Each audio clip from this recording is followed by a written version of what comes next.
Maka peran penting bagi setiap keluarga ketika ada anggota keluarga yang sedang sakit. Jangan suruh si sakit itu berdoa, doa. Tapi kita sebagai anggota keluarga juga ikut berdoa. Salam damai sejahtera saudara-saudaraku yang terkasih pencinta firman Tuhan. Berjumpa kembali dengan Bible Learning with Father Joseph. Saudara-saudara, bagaimana kabar Anda hari ini? Saya berharap Anda semua dalam keadaan baik. Apakah betul Anda baik-baik saja? Coba jawab dengan jujur kepada Tuhan. Katakan dengan jujur, Tuhan, saya sedang tidak baik-baik saja. Atau sebaliknya, Tuhan, aku bersyukur semua kehidupanku semua sudah on the track, sudah pada tempatnya. Suami oke, istri oke, anak-anak oke, keuangan oke, orang tua oke. Puji Tuhan. Tunggu Romo, kayaknya ribet banget Romo hari ini. Itu kayak ada yang ganggu. Iya ini, saudara-saudara, tadi barusan saya kelibet sama kabel. Ini susah, bentar ya, saya buka dulu. Nah, oke.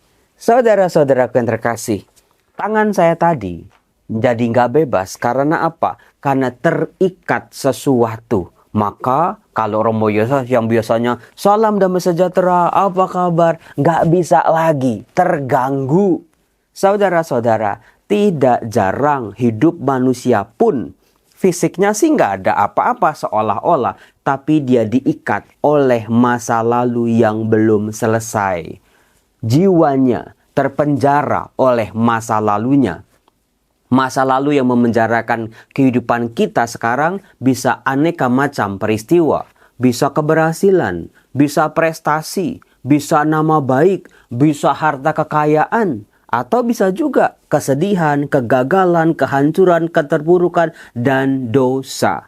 Semua itu bisa mengikat kita, merantai kaki kita. Sehingga sulit bagi kita untuk bergerak maju. Seolah-olah masa lalu itu menarik kita lagi, supaya hidup kita tidak berkembang. Saudara-saudara yang terkasih, kalau sudah begitu, apa yang bisa kita lakukan? Yang menarik adalah kita bisa belajar dari bacaan-bacaan Injil, bacaan Mazmur, dan bacaan pertama hari ini, yaitu hari Rabu tanggal 6 September. Saudara-saudara, kalau Anda yakin, saya percaya sama Tuhan, percaya Tuhan itu ada, tetapi hidup Anda masih terikat dan terbelenggu oleh masa lalu Anda, bisa jadi saudara-saudara ada sesuatu yang belum selesai. Seorang pemazmur dari Mazmur bab 52, dia mengungkapkan rasa percayanya kepada Tuhan. Bukan sekedar Tuhan itu ada, Tuhan itu yang menciptakan, Tuhan itu yang berkuasa atas kehidupannya. Tetapi dengan indah, Mazmur bab 52 mengungkapkan, aku percaya akan kasih setiamu ya Tuhan, sekarang dan sampai selama-lamanya. Saudara-saudara, kalau kita percaya bahwa Tuhan itu ada, Tuhan itu maha kuasa, satu sifat Allah yang bisa kita percayai juga adalah kasih setianya. Semua yang telah terjadi dalam kehidupan kita, semua yang sudah lewat dari kehidupan kita adalah bagian dari kasih setianya. Kenapa Tuhan mengizinkan aku berhasil? Tapi kenapa juga Tuhan mengizinkan aku terpuruk dan gagal? Kenapa ada sukacita dalam kehidupanku? Tapi kenapa juga ada duka dalam hidupku? Kenapa dalam hidupku aku pernah senang, sukses luar biasa. Tapi kenapa dalam hidupku Tuhan juga izinkan aku terpuruk dan jatuh? Saudara-saudaraku yang terkasih, semua yang telah terjadi dalam kehidupan kita, biarlah menjadi sebuah didikan Tuhan untuk kita. Supaya kita kuat hari ini dan seterusnya. Supaya kita punya pengalaman. Supaya kita bisa membedakan mana nih yang akan membawa aku pada kejatuhan, mana yang membawa aku pada makin dekat pada Tuhan. Karena kita sudah mengalami di masa lalu, maka kita belajar dari masa lalu. Jangan sampai kita mengulang kesalahan yang sama. Dengan cara itulah Tuhan mendidik kita. Sehingga kita punya kebijaksanaan belajar dari kesalahan tanpa terbelenggu atau terantai oleh masa lalu kita. Maka kasih setia Tuhan, dalam senang ada kasih setia Tuhan, dalam duka ada kasih setia Tuhan, dalam keberhasilan, dalam kegagalan, dalam tawa dan air mata, lihatlah ada kasih setia Tuhan di balik itu semua. Romo, gimana caranya Romo kok dalam kehilangan, dalam kebangkrutan, dalam kedukaan, dalam kehancuran kok bisa ditemukan kasih setia Tuhan? Bukti yang paling gampang adalah buktinya Anda sekarang ini masih ada, masih hidup, masih bisa bergerak, masih bisa bernafas, bukan? Anda sudah melewati itu semua, pengalaman-pengalaman kepahitan 10, 20, 5 tahun yang lalu. Anda buktinya masih bertahan sampai hari ini. Itu saja sudah sebuah bukti betapa Tuhan bekerja untuk hidup Anda. Mungkin kalau orang-orang lain harus melewati jalan hidup yang pernah kita lalui, mungkin mereka juga nggak kuat-kuat amat. Mungkin mereka juga nggak punya kekuatan seperti kita bisa melewatinya. Buktinya kita sudah bisa melewati itu semua, saudara-saudara. Itulah bentuk kasih setia Tuhan. Nah, kenapa setiap pengikut Kristus harus bisa move on? Harus bisa bergerak, tidak boleh terbelenggu oleh masa lalunya. Kita bisa belajar dari Tuhan Yesus sendiri. Ternyata Tuhan Yesus tidak hanya mengajarkan dengan kata-kata, kita harus mengampuni, kita harus maju, kita harus bisa melihat masa depan. Ternyata dari kehadiran Yesus Kristus di tengah-tengah dunia, dari karya-karyanya, kita bisa melihat sendiri bagaimana Tuhan Yesus satu kali pun tidak terikat oleh belenggu-belenggu masa lalu, oleh keberhasilan ataupun oleh penolakan-penolakan yang ia terima. Hal itu bisa kita lihat dari bacaan Injil. Apakah Anda tahu, mulai dari hari Senin, kita itu sudah memasuki Injil Lukas. Setelah sebelumnya kan Matius, kita baca dalam bacaan Injil dalam perayaan Ekaristi. Mulai hari Senin kita sudah memasuki babak baru loh, yaitu Injil Lukas. Dari kemarin kita membaca atau dibacakan Injil Lukas. Nah sekarang kita diperdengarkan Lukas bab 4 ayat 38 sampai 44. Dikatakan begini. Setelah meninggalkan rumah ibadat di Kafarnaum, Yesus pergi ke rumah Simon. Anda penonton Bible Learning sudah tahu persis bagaimana cara membacanya, yaitu berhenti dulu, bertanya dulu. Ini setelah Yesus meninggalkan rumah ibadat. Di rumah ibadat di Kafarnaum, apa yang dilakukan oleh Yesus? Bagaimana kisah itu bisa ditemukan? Gampang sekali saudara-saudara, tinggal buka aja satu perikop sebelumnya. Kalau Lukas bab 4 ayat 38 sampai 44, buka sebelumnya, yaitu ayat 31 sampai 37. Di situ diceritakan Yesus di dalam rumah ibadat di Kafarnaum. Jadi sebetulnya saudara-saudara, Injil itu adalah sebuah tulisan yang menceritakan tentang karya Tuhan Yesus yang bergerak. Tuhan Yesus yang move on. Bergeraknya kemana Romo? Penting sekali saya akan bongkar dalam video kali ini. Ternyata Tuhan Yesus dalam karyanya bukan cuma bergerak asal-asalan, tapi bergerak mencari. Tuhan Yesus bukan hanya dicari oleh orang-orang banyak, lebih dalam dari itu, Tuhan kita yang lebih dulu mencari kita yang hilang ini. Dikatakan di Kafarnaum, di Lukas bab 4 ayat 31, Yesus pergi ke Kafarnaum, ke sebuah kota di Galilea. Ia mengajar di situ pada hari-hari Sabat. Artinya bukan cuma sekali loh saudara-saudara. Yesus mengajar pada hari-hari Sabat. Bisa jadi beberapa hari Sabat di situ. Yesus lama menetap di situ. Mereka takjub mendengar pengajarannya, sebab pengajarannya penuh kuasa. Bayangin saudara-saudara, Tuhan Yesus kalau mengajar, bayangin aja sang firman berbicara tentang firman. Itu kan sudah sangat luar biasa. Tidak heran pengajarannya penuh kuasa. Berbeda dari ahli-ahli Taurat, dari para rabi-rabi yang mengajar soal firman Tuhan. Karena Sang Firmanlah yang berbicara tentang dirinya sendiri. Sang Firman, sabda yang telah menjadi manusia, membuka dirinya, datang menghampiri umatnya. Mengajak umatnya untuk membuka telinga dan membuka hati. Membiarkan sang sabda masuk dalam hati nurani mereka, dalam budi mereka, dalam segala kehidupan mereka. Itu luar biasanya. Seperti kita baca di dalam rumah ibadat itu, ada seorang yang kerasukan setan dan ia berteriak dengan keras. "Hai engkau Yesus orang Nazaret, apa urusanmu dengan kami? Engkau datang untuk membinasakan kami. Aku tahu siapa engkau, yang kudus dari Allah." Saudara-saudaraku yang terkasih, sebetulnya kalau kita gali lebih dalam lagi, apa yang dikatakan oleh roh jahat ini, sebetulnya apa yang menjadi misi Yesus nanti, yaitu mengajak orang untuk mengenal dari Yesus dari Nazaret, terus lebih dalam lagi, yang kudus dari Allah. Kalau waktu itu Tuhan Yesus memanfaatkan roh jahat ini, bisa jadi orang langsung takjub kepada dia. Tetapi itu tidak ia lakukan. Yesus langsung menghardiknya. "Diam, keluarlah daripadanya." Dan setan itu pun menghempaskan orang itu ke tengah-tengah orang banyak. Lalu keluar daripadanya dan sama sekali tidak menyakitinya. Semua orang takjub.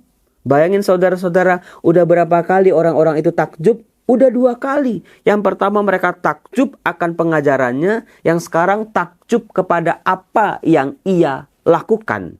Satu perkataan, satu perbuatan Yesus. Bayangin, semuanya memang menakjubkan. Apakah Anda pernah takjub kepada Yesus? Coba tolong tulis di kolom komen. Dalam peristiwa apa, hal apa yang membuat Anda takjub sungguh-sungguh kepada pribadi yang luar biasa ini? Dikatakan, alangkah hebatnya perkataan ini, sebab dengan penuh wibawa dan kuasa ia memberi perintah kepada roh-roh jahat dan mereka pun keluar. Dan tersebarlah berita tentang dia kemana-mana di daerah itu.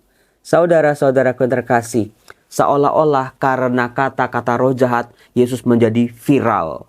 Orang-orang jadi tahu siapa dirinya. Tetapi pengenalan akan Yesus itu butuh proses. Tidak bisa instan. Kalau yang instan memang cepat tetapi mudah juga, cepat juga layunya. Itulah yang dimanfaatkan oleh si roh jahat ini. Supaya kita cepat percaya tapi nanti dalam lika-liku kehidupan kita cepat juga meninggalkan Yesus. Itu yang tidak dikehendaki. Itu yang sedang diperjuangkan oleh Tuhan Yesus. Mendekati pribadi demi pribadi. Punya relasi pribadi dengan dia. Berhidup dengan dia, bergaul dengan dia. Lebih dalam lagi dalam sebuah proses waktu, dinamika yang sangat panjang. Itulah hidup kita saudara-saudara. Nah, yang namanya proses memang butuh waktu. Yang namanya proses memang panjang. Yang namanya proses penuh lika-liku. Ternyata Tuhan Yesus dalam karyanya juga mengajak kita untuk berproses. Caranya bagaimana? Tuhan Yesus masuk dalam proses kehidupan kita. Mana buktinya Romo? Kita lihat setelah Yesus viral di Kapernaum, namanya dieluk-elukan, perkataannya, pengajarannya, karyanya, tindakannya membuat orang takjub. Bayangin saudara-saudara, mudah buat Yesus tinggal berlama-lama di Kapernaum. Seolah-olah tugasnya sudah berhasil, tapi itu tidak dilakukan oleh Yesus. Di ayat 38, kemudian ia meninggalkan rumah ibadat itu. Yesus pergi, Yesus bergerak. Yesus bergeraknya mencari. Karena apa? Dia pergi ke rumah Simon dan berjumpa dengan ibu mertua Simon yang sedang sakit. Nah, sebagaimana kita ketahui saudara-saudara, orang-orang di rumah Simon meminta Yesus untuk menolong ibu mertua Simon ini yang sedang sakit. Dari sini apakah Anda melihat ada sesuatu yang sangat luar biasa? Ada orang-orang sakit, ada keluarganya yang berdoa minta tolong kepada Tuhan Yesus. Dan Tuhan Yesus mendengarkan permohonan keluarganya ini untuk menyembuhkan ibu mertua Simon ini. Yesus menghardik demam itu dan penyakit itu pun meninggalkan dia. Perempuan itu segera bangun dan melayani Yesus. Saudara-saudara, buat Yesus tinggal berlama-lama di rumah Simon, dilayani oleh ibu mertua Simon yang pasti sangat berterima kasih kepada dia, oleh anggota-anggota keluarga yang tinggal di situ, pasti sangat menyenangkan, tapi itu tidak dilakukan oleh Tuhan Yesus. Dikatakan ketika matahari terbenam, semua orang membawa kepadanya orang-orang sakitnya yang menderita bermacam-macam penyakit. 2 kali loh saudara-saudara diceritakan ada orang sakit yang gak bisa bergerak, mungkin gak bisa ngomong lagi, dibawa oleh keluarganya. Maka peran penting bagi setiap keluarga ketika ada anggota keluarga yang sedang sakit. Jangan suruh si sakit itu berdoa, doa. Tapi kita sebagai anggota keluarga yang mengasihi mereka, yang menyayangi mereka, yang merawat mereka juga ikut berdoa. Dan terbukti dalam Injil ini, doa-doa anggota keluarga yang masih sehat ini sangat amat berharga di mata Allah. Allah mengabulkan doa-doanya. Nah, dikatakan ia pun meletakkan tangannya atas mereka masing-masing dan menyembuhkan mereka. Lihat saudara-saudara, kekuatan doa dari orang-orang percaya. Meskipun mereka nggak sakit, yang sakit adalah anggota keluarganya. Itu sangat berharga dan punya kekuatan. Dari banyak orang keluar juga setan-setan sambil berteriak, "Engkau adalah anak Allah." Saudara-saudara, lagi-lagi setan mencoba untuk menggagalkan karya Yesus ini dengan cara instan. Tapi ia dengan keras melarang mereka, tidak memperbolehkan mereka berbicara karena mereka tahu bahwa ia adalah Mesias. Bayangin saudara-saudara, kalau Tuhan Yesus diam lebih lama di tempat itu, pasti semakin banyak orang yang datang, semakin viral namanya, semakin banyak orang percaya. Tapi Yesus tidak melakukan itu, tidak terjebak pada sebuah zona nyaman. Dikatakan di ayat 42, ketika hari siang, Yesus berangkat dan pergi ke sebuah tempat yang sunyi. Yesus bergerak pagi, siang, malam. Tetapi orang banyak mencari dia, lalu menemukannya dan berusaha menahan dia. Ini saudara-saudara, godaannya. Supaya jangan meninggalkan mereka. Tetapi ia berkata kepada mereka, juga di kota-kota lain aku harus memberitakan Injil Kerajaan Allah, sebab untuk itulah aku diutus. Dan dikatakan, ia memberitakan Injil dalam rumah-rumah ibadat di Yudea. Saudara-saudaraku, apakah setelah mendengar kisah ini, Anda masih tetap mau terbelenggu oleh masa lalu Anda, oleh rantai-rantai dosa Anda di masa lalu, oleh kepahitan, kegagalan, kehancuran Anda? Caranya gampang kok. Apakah saat ini Anda sudah bisa mengampuni orang-orang yang pernah menyakiti Anda di masa lalu? Karena itu yang menjadi sumber-sumber kepahitan banyak orang. Kemarahan, kekecewaan, kejengkelan, kekecewaan dengan orang-orang yang telah menyakiti dia. Ampuni. Dengan cara mengampuni, Anda memutuskan sebuah belenggu yang selama ini mengikat Anda. Lalu juga yang kedua, apakah Anda, anggota keluarga yang melihat anggota keluarganya sedang terpuruk, sakit, terbelenggu oleh masa lalu, dalam kesedihan, dalam kehancuran, mau berpangku tangan saja? Kan hidup dia Romo. Ini kan hidup saya, usaha saya, kerja saya, keringat saya, kerja keras saya. Saudara-saudara, dalam Injil ini, anggota keluarga juga punya kekuatan untuk ikut saling mendoakan. Maka doa-doa setiap anggota keluarga menjadi doa yang kuat. Salam damai sejahtera saudara-saudara. Semoga pewartaan firman Tuhan ini selalu dicintai. Saya senang banyak orang sudah mengirimkan foto-foto BKSN lingkungan ke Instagram saya. Ternyata banyak juga, ternyata rame juga. Saya sedang berpikir, kayaknya saya perlu nambahin hadiahnya nih. Kalau tadinya 2, saya lagi berpikir gimana kalau kita tambahin menjadi 4. Mudah-mudahan aja saya punya rezeki. Salam damai sejahtera, Tuhan Yesus memberkati. Salam.